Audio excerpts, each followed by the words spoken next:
करीब 5000 साल पहले समुद्र के बीच बसी थी एक भव्य नगरी, जहां बड़े बड़े 9 लाख से भी ज्यादा महल थे, जिसमें हीरे और सोने के साथ ही 7 और भी कई अमूल्य रत्नों से कारीगरी की गई थी। ये शहर इतनी ज्यादा वेल प्लान थी कि आज के बड़े बड़े शहर इसके सामने फेल हैं। लेकिन फिर एक दिन अचानक यह भव्य शहर देखते ही देखते समुद्र में समा गया। अब समय में आगे आते हैं। यह बात है 1983 की। गुजरात के ओखा तट के पास अरब सागर की लहरें एक अजीब सी बेचैनी के साथ किनारे से टकरा रही थी। भारतीय पुरातत्वविदों की एक टीम गोताखोरी के उपकरणों से लैस समुद्र की सतह पर खड़ी थी। किसी को नहीं पता था कि कुछ ही क्षणों बाद वे एक ऐसा दृश्य देखने वाले हैं जो इतिहास की धारणाओं को हिला देगा। जैसे ही उन्होंने समुद्र की नीली गहराइयों में छलांग लगाई, नीचे उतरते ही रेत, चट्टानों और पत्थरों के बीच उन्हें कुछ अननेचुरल दिखाई दिया, कुछ ऐसा जो किसी समय की गवाही देता था। उनका शरीर थम गया, सांसें रुक गईं और आंखों के सामने जो दृश्य था उसने इस सवाल को जन्म दिया, क्या ये वही नगरी है जिसका जिक्र हजारों साल पुरानी किताबों में हुआ है? क्या सचमुच समुद्र की गहराइयों में एक पूरा शहर दफन है? उनके सामने जो दृश्य था उसे देखकर वे दंग रह गए। बड़ी बड़ी चट्टानें, ऊंची ऊंची दीवारें जिनमें भव्य कारीगरी की गई थी, मानो पानी के अंदर पूरा शहर बसा हो। ये कुछ और नहीं बल्कि ये थी श्री कृष्ण की डूबी हुई नगरी द्वारका। दोस्तों, बहुत पहले से ही महाभारत और रामायण जैसे दिव्य ग्रंथों को मिथ यानी कि किस्से और कहानियों की तरह बताया जाता है, और उन्हीं एक किस्से कहानियों में लिखी थी इस भव्य नगरी द्वारका के बारे में, और इसे भी बहुत समय से काल्पनिक कहानी की तरह ही बताया गया। लेकिन जब 1983 में डॉक्टर एस.आर. राव और उनकी टीम ने इस नगरी को खोज निकाला, तो इसने उन लोगों को सोचने पर मजबूर कर दिया जो इसे सिर्फ मिथ मानते थे। Doctor SR. राव ने डिटेल्ड आर्कियोलॉजिकल सर्वे और रिसर्च के बाद यह कंफर्म किया कि यह वही द्वारका नगरी है जिसका वर्णन महाभारत और हरिवंश पुराण में मिलता है। तो आखिर ऐसा क्या हुआ कि द्वारका जैसी समृद्ध शहर एक ही झटके में पानी के अंदर समा गई? और रिसर्च के दौरान डॉक्टर राव और अन्य आर्कियोलॉजिस्ट को ऐसा क्या मिला जिसने उन्हें चौंका के रख दिया? तो आज की इस डॉक्यूमेंट्री में हम जानेंगे उस द्वारका के निर्माण की कहानी जिसे समुद्र की लहरों को भी पीछे छोड़ देना पड़ा था, उस श्राप की सच्चाई जिसे सुनकर स्वर्ग तक कांप उठे थे, और उस ऐतिहासिक खोज की पूरी प्रक्रिया जिसने सदियों पुरानी पौराणिक कथाओं को जमीन या कहिए समुद्र पर लाकर रख दिया। हम जानेंगे कि कैसे डॉक्टर एस.आर. राव और उनकी टीम ने समुद्र की गहराइयों में उतरकर उस नगरी के अवशेष खोज निकाले जिसे लोग सिर्फ कहानी मानते थे।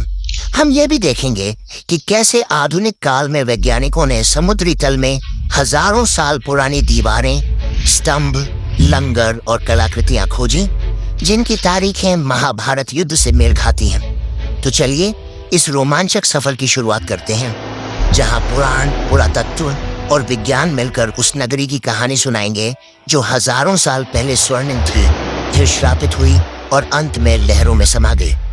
लेकिन उससे पहले अगर आपको वीडियो अच्छी लग रही है तो इसे लाइक करके कमेंट में हरे कृष्णा जरूर लिखें।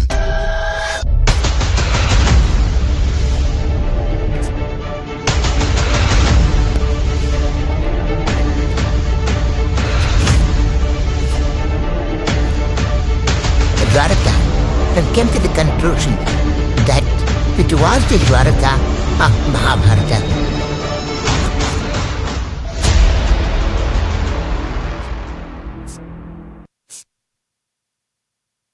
बहुत समय पहले जब मथुरा में कंस का आतंक अपनी चरम पर था, तब श्री कृष्ण ने कंस का वध कर नगरवासियों को उसके अत्याचार से मुक्त किया, जिसके बाद श्री कृष्ण मथुरा में ही बस गए। लेकिन कंस की मृत्यु से क्रोधित होकर कंस के ससुर जरासंध ने मथुरा पर लगभग 17 बार हमले किए। हालांकि इन हमलों में जीत श्री कृष्ण की ही हुई, पर बार बार इन हमलों से परेशान होकर श्री कृष्ण ने मथुरा छोड़कर चले जाना ही उचित समझा, और इस निर्णय ने उन्हें प्रेरित किया एक असाधारण नगरी के निर्माण करने का, जो थी द्वारका।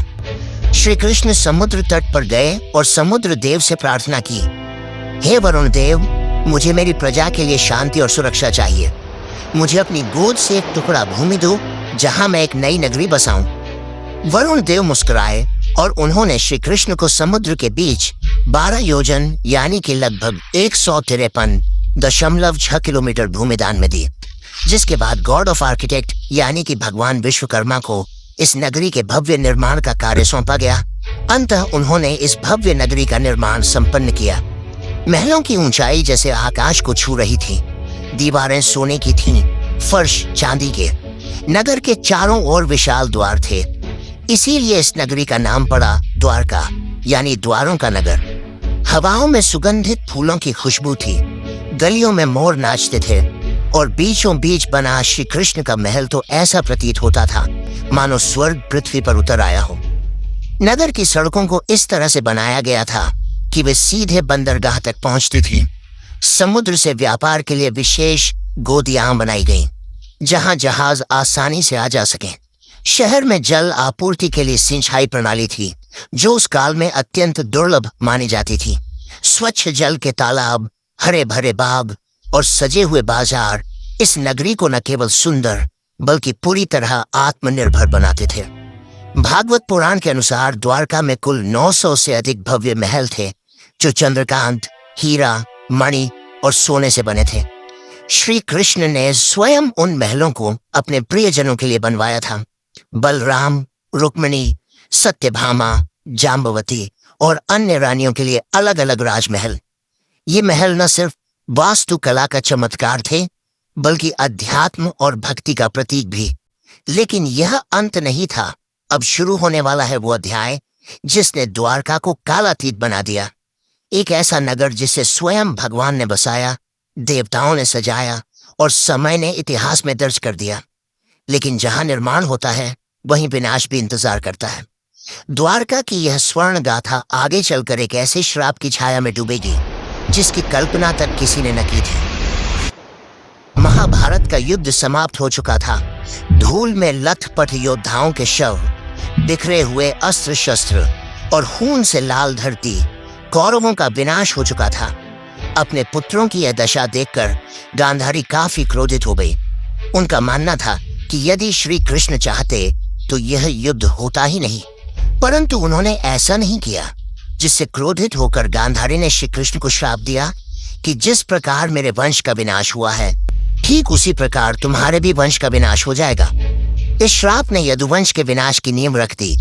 लेकिन एक और कारण है जिसके चलते द्वारका का विनाश हुआ। दरअसल एक समय की बात है, द्वारका के पास एक स्थल जिसका नाम पिंडारक था। वहां एक दिन प्रमुख ऋषिगण पधारे। इनमें विश्वामित्र, वशिष्ठ, नारद, कण्व, दुर्वासा जैसे महान ऋषि मुनि उपस्थित थे। उन ऋषियों को देख श्री कृष्ण के पुत्र सांब और उसके कुछ मित्रों ने मिलकर शरारत करने की सोची।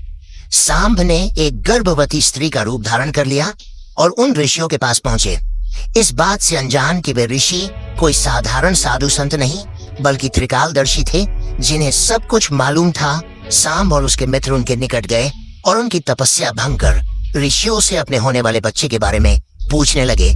अपना इस तरह अपमान होता देख मुनिगण गुस्सा हो गए और उन्होंने सांब को यह श्राप दिया कि तुम एक लोहे के मुशन को जन्म दोगे जो यदुवंश के विनाश का कारण बनेगी। सांब और उनके साथी भयभीत हो उठे। उन्होंने माफी मांगी, पर अब कुछ नहीं हो सकता था। कुछ दिनों बाद वही हुआ जो भविष्यवाणी की गई थी। जब सांब सुबह उठा तो उसके कपड़ों में एक भारी भरकम मुशल मिला। यह दृश्य देख यदुवंशी चिंतित हो उठे और जब यह बात श्री कृष्ण के नाना राजा उग्रसेन को पता चली तो उन्होंने मुशल के छोटे छोटे टुकड़े कर समुद्र में फेंकने का आदेश दिया। और जैसे ही ये टुकड़े समुद्र में फेंके गए, एक विशाल मछली ने वह टुकड़े खा लिए। कुछ समय बाद जब कुछ मछुआरों ने उस मछली को पकड़ा और जब उसे काटा गया तो उसके पेट से लोहे के टुकड़े निकले। उन मछुआरों ने वह टुकड़े एक जरा नामक शिकारी को बेच दिए। अब वह शिकारी इन टुकड़ों से अपनी तीर बना रहा था और दूसरी ओर द्वारका में स्थिति धीरे धीरे खराब होने लगी थी। गांधारी के श्राप का असर दिखाई देने लगा था। जैसे जैसे समय बीतता गया, यदुवंश के लोगों में अहंकार बढ़ता गया। भोग विलास, मदिरा और दुराचार ने धर्म और मर्यादा का स्थान ले लिया था। नैतिकता समाप्त हो चुकी थी। फिर एक दिन, जिसे आज भी प्रभास त्रिकाल के नाम से जाना जाता है, यदुवंश के वीरों ने समुद्र किनारे एक उत्सव आयोजित किया। शराब, घमंड और गाली गलौच ने मिलकर उस उत्सव को युद्ध भूमि में बदल दिया। वे आपस में ही लड़ने लगे। जिन हथियारों से उन्होंने युद्ध जीते थे उन्हीं से वे एक दूसरे को मारने लगे। श्री कृष्ण समझ चुके थे कि अब विनाश निकट है, जिसके पश्चात वे वन की ओर चल पड़े और वहां एक वृक्ष के नीचे विश्राम करने लगे। तभी वहां वह शिकारी पहुंचा जिसने उस मुशल के टुकड़े से तीर बनाए थे। उस शिकारी ने श्री कृष्ण को हिरण समझकर उन पर तीर चला दी और जैसे ही तीर श्री कृष्ण के पैरों में लगी उन्होंने यह लोक त्याग दिया और उनके मृत्यु के साथ ही पूरी द्वारका नगरी पानी में समा गई। इस प्रकार द्वारका का वह वैभवशाली अध्याय समाप्त हुआ। वह नगर जिसे स्वयं भगवान ने बसाया था, जिसने एक युग देखा था, अब रह गया केवल शास्त्रों के पन्नों में और समुद्र की खामोशी में छिपी एक अमर स्मृति के रूप में। लेकिन क्या यह अंत है? क्या हुआ श्री कृष्ण के मृत्यु के पश्चात और क्यों श्री कृष्ण आज भी जिंदा है? अर्जुन ने क्या भूमिका निभाई? ये सब जानने से पहले हम ये जान लेते हैं कि आज के समय में कहानी कही जाने वाली द्वारका नगरी को कैसे खोज निकाला गया और क्या सच में ये वही द्वारका नगरी है जो श्री कृष्ण ने बनवाई थी। तो चलिए अब जानते हैं इसका असली इतिहास और रहस्य। लेकिन उससे पहले अगर आपको यह वीडियो ज्ञानपूर्वक लग रही है तो इसे अपने दोस्तों, रिश्तेदारों और अन्य भक्तों को जरूर शेयर करें। बहुत लंबे समय तक द्वारका को सिर्फ एक पौराणिक नगरी माना जाता था। श्रीमद् भागवत पुराण, विष्णु पुराण, हरिवंश पुराण और महाभारत में इसके भव्य विवरण तो थे, लेकिन भौगोलिक रूप से यह कहाँ थी, यह रहस्य बना हुआ था। अधिकांश विद्वान मानते थे कि यह एक धार्मिक कथा बस है, कोई ऐतिहासिक सच्चाई नहीं। लेकिन यह सोच पहली बार 1930 के आसपास हिली जब गुजरात के सौराष्ट्र इलाके में कुछ मछुआरों और गोताखोरों ने समुद्र के अंदर अजीब पत्थरों और ढांचों को देखने की बात बताई। यहाँ तक कि कुछ पायलटों ने जो अरब सागर के ऊपर उड़ान भर रहे थे बताया कि उन्होंने पानी के नीचे सीधी रेखाओं जैसी आकृतियां देखी हैं, जैसे कोई पुराना शहर हो। यहीं से उस राज की तलाश शुरू हुई जिसने एक प्राचीन कहानी को एक खोज में बदल दिया। फिर आया साल 1963 जब भारतीय पुरातत्व सर्वेक्षण विभाग यानी कि ASI ने पहली बार बेट द्वारका के पास खुदाई शुरू की। ये वही इलाका था जिसे स्थानीय लोग सदियों से भगवान श्री कृष्ण की नगरी मानते आए थे। खुदाई में वहां से कई प्राचीन बर्तन, मूर्तियां और पक्के ढांचे मिले। इससे ये तो साबित हो गया कि यह जगह काफी पुरानी है, लेकिन इससे द्वारका की असली पहचान अभी भी पूरी तरह साफ नहीं हुई थी। इसके कुछ साल बाद 1970 के दशक में एक और बड़ा सुराग मिला। जामनगर के सरकारी रिकॉर्ड में एक प्राचीन ताम्रपत्र का जिक्र था जो करीब 6वीं शताब्दी का बताया गया। ये ताम्रपत्र सिंध दत्त नाम के राजा से जुड़ा था और उसमें साफ साफ लिखा था कि यहाँ भगवान श्री कृष्ण निवास करते थे। ये ऐसा पहला ऐतिहासिक दस्तावेज था जिसमें धर्म और इतिहास आपस में जुड़ते नजर आए। इससे इतिहासकारों को पहली बार यह लगा कि द्वारका सिर्फ एक कल्पना नहीं बल्कि शायद एक खोया हुआ सच है। इसके बाद इस खोज को सही दिशा दी SR राव ने। वे ASI के वरिष्ठ अधिकारी थे और भारत के शुरुआती समुद्री पुरातत्वविदों में से एक माने जाते हैं। उन्हें महाभारत और पुराने ग्रंथों की बातों पर भरोसा था। उन्होंने उन विवरणों की तुलना आधुनिक समुद्री नक्शों से की और पाया कि अगर द्वारका सच में कभी बसी थी तो वह गुजरात के पश्चिमी तट पर ही रही होगी। इसी सोच से 1979 में भारत में पहली बार समुद्र के नीचे पुरातात्विक खोज की नींव रखी गई। डॉक्टर राव ने गोवा स्थित नेशनल इंस्टीट्यूट ऑफ ओशनोग्राफी यानी कि NIO की मदद ली और एक नई खोज का अभियान शुरू किया। ये काम आसान नहीं था। न तो उस दौर में भारत के पास अच्छे उपकरण थे, न ही आधुनिक तकनीक। फिर भी उन्होंने स्थानीय मछुआरों, गोताखोरों, पुरानी नावों और शुरुआती सोनार तकनीक की मदद से समुद्र के अंदर छिपे राज को ढूंढना शुरू किया। और इसी दौरान समुद्र की सतह के नीचे उन्हें कुछ ऐसे ढांचे दिखाई देने लगे जो किसी भी नजरिए से प्राकृतिक नहीं लगते थे। वहां पत्थरों की लंबी दीवारें थीं, बड़े बड़े खंभे थे और ऐसे लंगर भी मिले जो साफ बताते थे कि वहां कभी जहाज आते जाते रहे होंगे, यानी ये जगह एक पुराना बंदरगाह रहा होगा। लेकिन ये तो बस शुरुआत थी, असली खुलासे तो अभी बाकी थे। 1979 की खोज ने एक ऐसा दरवाजा खोल दिया था जिसके पीछे छुपी थी एक बहुत पुरानी, लगभग भूली हुई कहानी। अब 1980 का दशक उस कहानी को सच साबित करने की जिद बन चुका था और इस जिद की सबसे बड़ी वजह थे doctor SR Rao. Doctor Rao को महाभारत और पुराणों में लिखी बातों पर पूरा भरोसा था। उन्होंने उन ग्रंथों के नक्शों और विवरणों को पढ़ा, समझा और फिर आधुनिक समुद्री मानचित्रों से मिलाया। उन्हें यकीन था कि श्री कृष्ण की वो नगरी, जिसे दुनिया ने बस एक कहानी मान लिया था, वो कहीं ना कहीं अरब सागर के नीचे आज भी मौजूद है। लेकिन उनका ये सफर बिल्कुल भी आसान नहीं था। उस समय भारत में समुद्री खुदाई यानी कि मरीन आर्कियोलॉजी एक बिल्कुल नया क्षेत्र था। न सरकार के पास इस काम के लिए पर्याप्त पैसा था, न वैज्ञानिकों को इस बात पर भरोसा कि समुद्र के नीचे कोई शहर भी हो सकता है। बहुत सारे लोग इस प्रयास को बस धार्मिक सोच का हिस्सा मानते थे। कई लोगों ने डॉक्टर राव से कहा, पौराणिक कथाओं को इतिहास से जोड़ने का क्या फायदा, लेकिन उन्होंने कभी हार नहीं मानी। डॉक्टर राव ने ASI और गोवा के नेशनल इंस्टीट्यूट ऑफ ओशनोग्राफी के साथ मिलकर एक समुद्री अभियान शुरू किया। इंडियन नेवी के गोताखोरों की भी मदद ली गई, लेकिन चुनौती सिर्फ ये नहीं थी कि लोग विश्वास नहीं कर रहे थे। असली मुश्किल थी टेक्नोलॉजी और संसाधनों की कमी। उस समय न तो सोनर जैसी आधुनिक तकनीक थी, न ही पानी के अंदर काम करने वाले रोबोट्स। डाइवर्स को अपने हाथों से समुद्र की सतह को टटोलना पड़ता था। 1980 के दशक में, यानी लगभग 40 साल पहले, समुद्र में जाकर खुदाई करना कोई आसान काम नहीं था। इसके लिए archaeologist, divers, oceanographers, under water photographers, historians, geologist और बहुत से टेक्नीशियनों की जरूरत होती थी। इतनी बड़ी टीम को बनाना और उन्हें काम पर लगाना अपने आप में एक बड़ा काम था। फिर भी राव ने हार नहीं मानी। फंडिंग की इतनी कमी थी कि उन्होंने अपने वेतन से टीम का खाना तक खरीदा। उन्होंने सिर्फ 800 रुपए में एक्सपीडिशन शुरू किया था, और ये भी उन्हें छोटे छोटे फंड्स इकट्ठा करके मिले थे। वह चाहते थे कि सरकार एक स्थायी समुद्री पुरातात्विक इकाई बनाए, लेकिन यह इतना भी आसान नहीं था। 1983 से 1992 के बीच राव की टीम ने लगभग 12 बार समुद्र में जाकर खुदाई की। खोज के लिए बेट द्वारका और आसपास के इलाकों को चुना गया, और फिर एक एक कर सामने आने लगे ऐसे सबूत जिन्होंने न सिर्फ भारत को बल्कि पूरी दुनिया को चौंका दिया। गोताखोरों ने समुद्र के तल से लगभग 30 मीटर नीचे 560 मीटर लंबी पत्थरों की दीवार खोज निकाली। ये कोई प्राकृतिक बनावट नहीं थी, ये इंसानों द्वारा बनाए गए शहर की दीवार थी। उसकी बनावट वैसी ही थी जैसी महाभारत में द्वारका के वर्णन में मिलती है। फिर मिले 30 से भी ज्यादा पत्थर के खंभे, जो शायद किसी महल या भवन का हिस्सा रहे होंगे। ऐसे लंगर यानी कि एंकर्स मिले, जिनसे पता चलता था कि वहां से नौकाएं चला करती थी। कुछ 3 छेद वाले एंकर भी मिले, जो उस समय की एडवांस नेविगेशन को दिखाते थे। इसके अलावा सील, लोहे और पीतल की वस्तुएं और मिट्टी के बर्तन भी मिले। इनकी कार्बन डेटिंग और थर्मल लुमिनेसेंस डेटिंग से पता चला कि यह चीजें 1500 ईसा पूर्व से लेकर 3000 ईसा पूर्व के बीच की है। और तो और, एक बर्तन तो 9000 साल पुराना निकला, जिसने वैज्ञानिकों को भी हैरान कर दिया।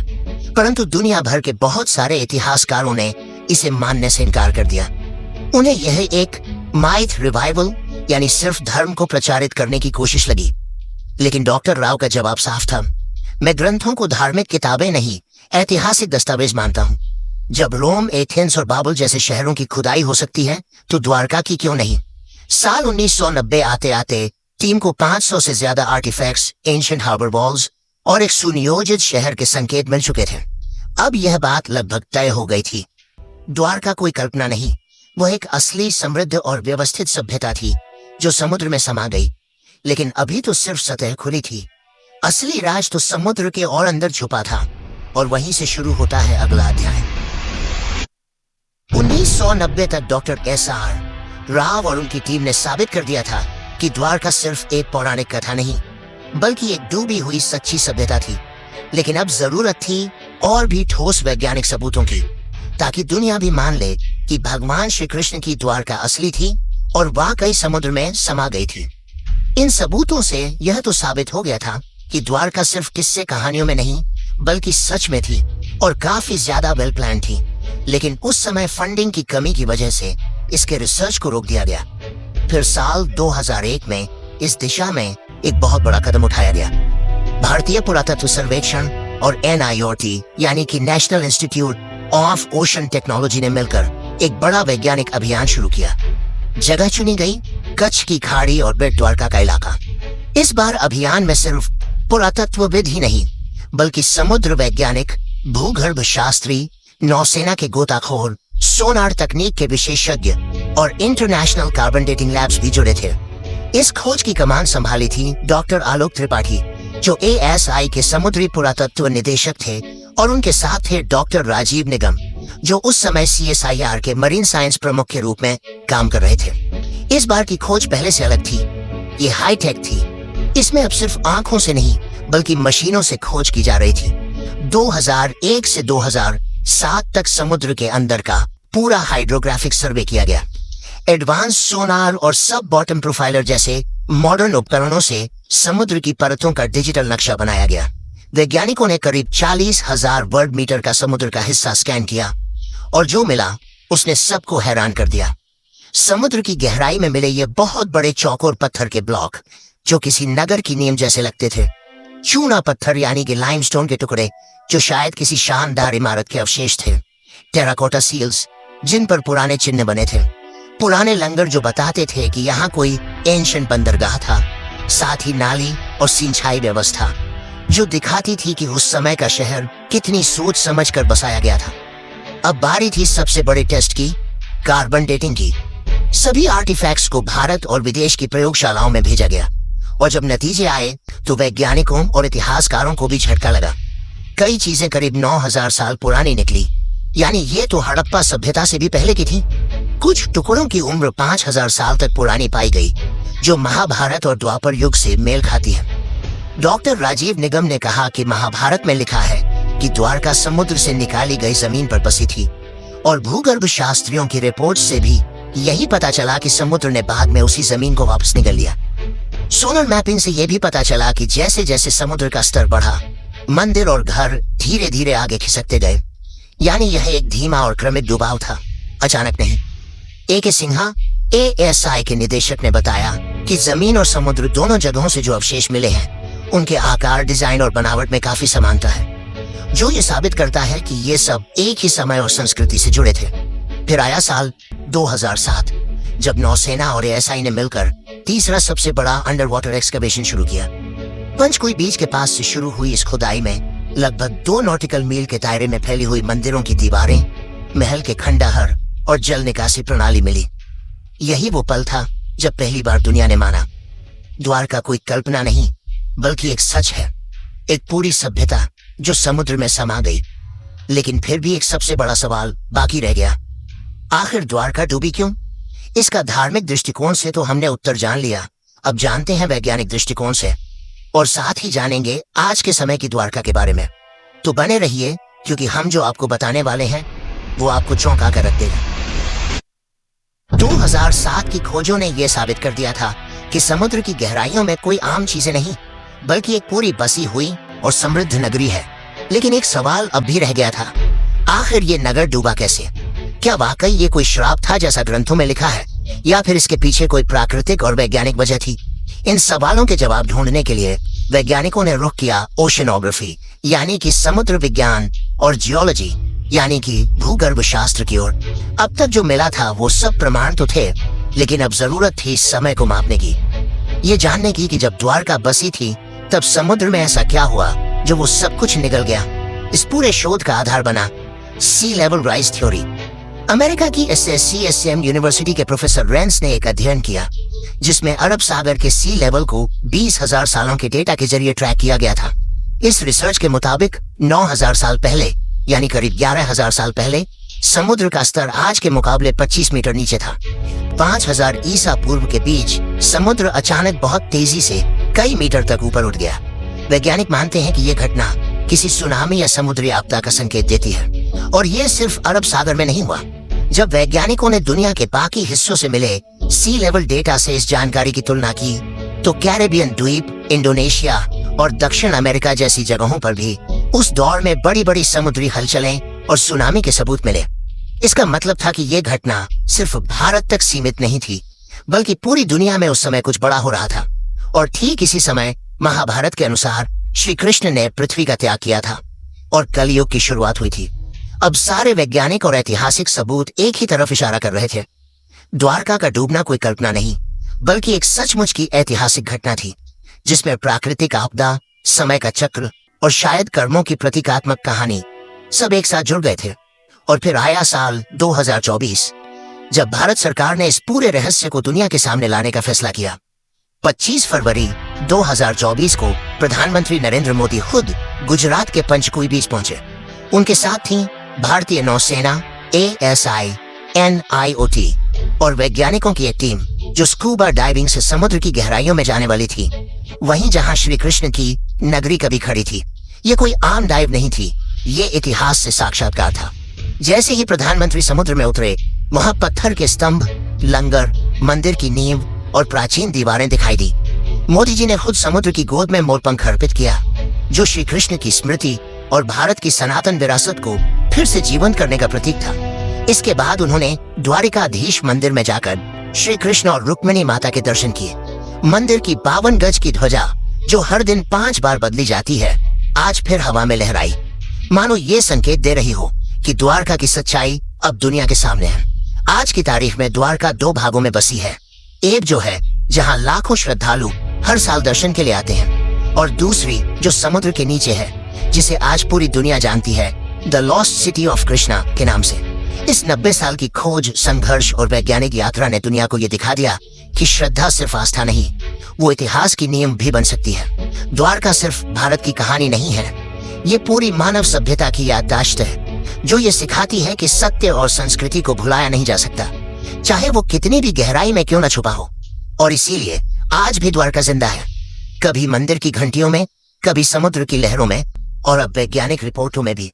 तो चलिए मित्रों, अब चलते हैं अपने आखिरी अध्याय की ओर। शताब्दियां बीत गई, युग बदले, राजवंश मिटे, सभ्यताएं उगती और गिरती रहीं, लेकिन समुद्र वो आज भी मौन है, शांत, गूढ़ और रहस्यमयी। उसकी लहरों के नीचे दबी द्वारका की नगरी आज भी जैसे किसी इंतजार में है, न जाने किसके लिए।